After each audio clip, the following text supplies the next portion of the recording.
Hello friends, welcome to my channel point our class. Friends, आज हम करेंगे राजस्थान की नदियाँ जो कि अरब सागर में गिरती हैं। सो फ्रेंड्स, सबसे पहले हम ये जान लेते हैं कि अरब सागर में कौन कौन सी नदियाँ गिरती हैं। तो फर्स्ट है लूनी नदी, second Mahi, third Sabarmati and fourth Paschim Banas.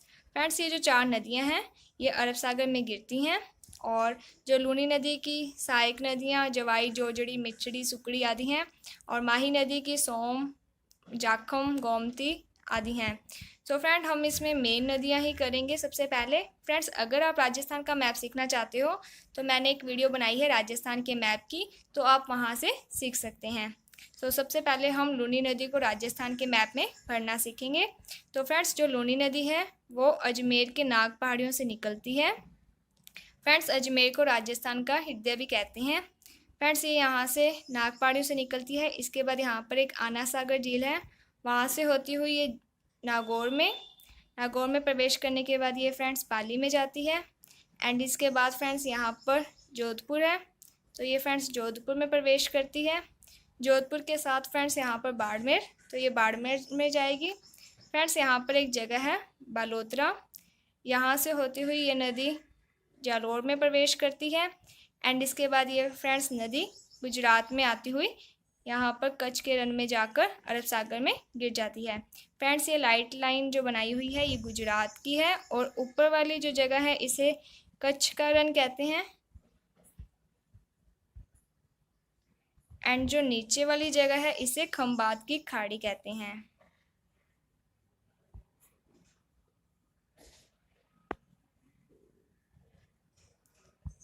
So friends, जो लूनी नदी है वो निकलती है अजमेर के नाग पहाड़ियों से। इसके बाद ये नागौर में प्रवेश करती है। इसके बाद पाली, जोधपुर, बाड़मेर, जालोर, उसके बाद ये गुजरात के कच्छ के रण से होती हुई अरब सागर में गिर जाती है। फ्रेंड्स, जो लूनी नदी है, क्या एक क्वेश्चन आया था पहले आरपीएससी में कि अगर लूनी नदी में बहुत ज़्यादा बारिश होएगी तो बाढ़ कहाँ पर आएगी। तो फ्रेंड्स, इसका आंसर है बालोतरा में, क्योंकि ये जितना भी एरिया है ये पहाड़ी एरिया है जहाँ से ये नदी बहती है। एंड जो बालोतरा है वहाँ पर एक खड्ड है, यानी कि नीचे का एरिया है जहाँ पर बाढ़ आएगी। एंड एक इम्पॉर्टेंट बात इसकी जो है, लूनी नदी का जो जल है वो बालोतरा तक तो मीठा होता है, लेकिन इसके बाद यहाँ पर इसका जो जल है वो खारा हो जाता है। एंड फ्रेंड्स, इसकी जो भी सहायक नदी हैं वो सभी इस दिशा से आकर लूनी नदी में मिलती है। सिर्फ एक ही नदी है जो कि ऊपर से लूनी नदी में आकर मिलती है, और इस नदी का नाम है जोजड़ी, जो कि नागौर से निकलती है। एंड इसके बाद ये नदी यहाँ से निकलकर जोधपुर में प्रवेश करती है और ये लूनी नदी में जाकर मिल जाती है। और फ्रेंड्स, एक और इसकी इम्पोर्टेंट नदी है जवाई नदी, जो कि पाली से, फ्रेंड्स ये पाली है, यहाँ से निकलती है। इसके बाद ये जालोर में, और इसके बाद ये बाड़मेर में जाकर मिल जाती है। फ्रेंड्स, जो जवाई नदी है इसके ऊपर एक बांध बनाया गया है जिसका नाम है जवाई सागर बांध। फ्रेंड्स, इसके बाद है माही नदी, जो कि मध्य प्रदेश के विंध्याचल पहाड़ियों के मेहद जो झील है वहाँ से निकलती है। एंड इसके बाद ये नदी यहाँ से निकलने के बाद ये राजस्थान के बांसवाड़ा जिले में प्रवेश करती है।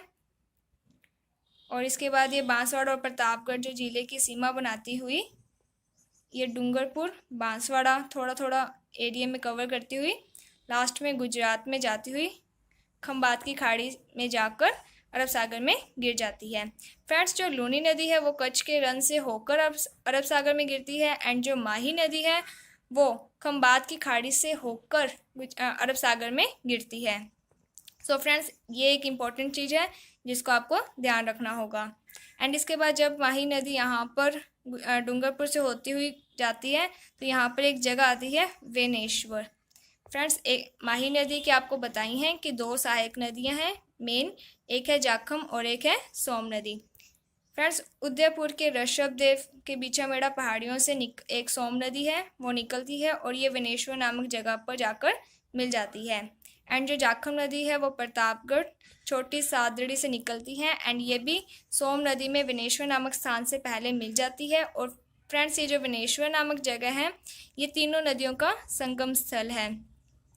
तो फ्रेंड्स, कभी कभी क्वेश्चन आ जाता है कि त्रिवेणी संगम स्थल जो वेनेश्वर है वो वहाँ पर कौन सी तीन नदियाँ मिलती है। तो इसका आंसर आएगा माही, सोम और फ्रेंड्स जाखम। ये 3 नदी हैं जो कि यहाँ पर आकर मिल जाती हैं। और फ्रेंड्स यहाँ पर आदिवासियों का मेला भी लगता है। फ्रेंड्स ये जो माही नदी है इसे बहुत सारे नामों से जाना जाता है। इसके जो नाम हैं उसके बारे में मैं आपको बता देती हूँ कि फ्रेंड्स ये दक्षिण में बहती है, इसलिए इसे दक्षिणी राजस्थान की गंगा भी कहते हैं। इसके साथ ही ये कांठल प्रदेश में बहती है, इसलिए इसे कांठल की गंगा भी कहते हैं। और ये वागड़ प्रदेश में बहती है, इसलिए इसे वागड़ की गंगा भी कहते हैं। एंड फ्रेंड्स ये जिस क्षेत्र से होकर बहती है इसे छप्पन का मैदान के नाम से जाना जाता है। फ्रेंड्स जो माही नदी है वहाँ पर एक बांध भी बनाया हुआ है जिसे माही बिजाज सागर बांध कहते हैं। इसके साथ ही गुजरात में भी एक बांध बनाया हुआ है माही नदी पर जिसका नाम है कड़ाना बांध। सो फ्रेंड्स हमने 2 नदियाँ कर ली हैं, एक नदी लूनी और दूसरी नदी हमने की है माही नदी। ये फ्रेंड्स ये 2 ही अरब सागर में गिरने वाली यानी कि मेन नदियाँ हैं। इसके अलावा भी 2 नदियाँ हैं जिसे हम अभी करेंगे। सो फ्रेंड्स अब हम करेंगे पश्चिम बनास नदी। पश्चिम बनास नदी सिरोही से निकलती है, इसके बाद ये गुजरात में जाती है एंड ये कच्छ के रण से होती हुई अरब सागर में गिर जाती है। और जो साबरमती नदी है वो उदयपुर से निकलती है और ये गुजरात में बहती हुई खंबात की खाड़ी से होकर अरब सागर में गिर जाती है। सो फ्रेंड्स 2 बातें इंपॉर्टेंट है जिसको आपको बहुत ज़्यादा ध्यान रखना है कि जो लूनी नदी यानी कि जो ऊपर की नदियां हैं वो तो कच्छ के रण में गिरती हैं एंड जो नीचे की नदियां हैं वो खंबात की खाड़ी में गिरती है। मीन्स जो लूनी नदी है एंड जो पश्चिमी बनास नदी है ये दोनों नदियाँ कच्छ के रण से होकर अरब सागर में गिरती है एंड जो साबरमती और जो माही नदी है वो खंबात की खाड़ी से होकर अरब सागर में गिरती है। सो आई होप फ्रेंड आपको ये नदियाँ समझ आ गई होंगी। फ्रेंड्स अगर आपको ये वीडियो अच्छी लगी है तो please like my video, subscribe my channel. Thank you friends for watching my video. Thank you.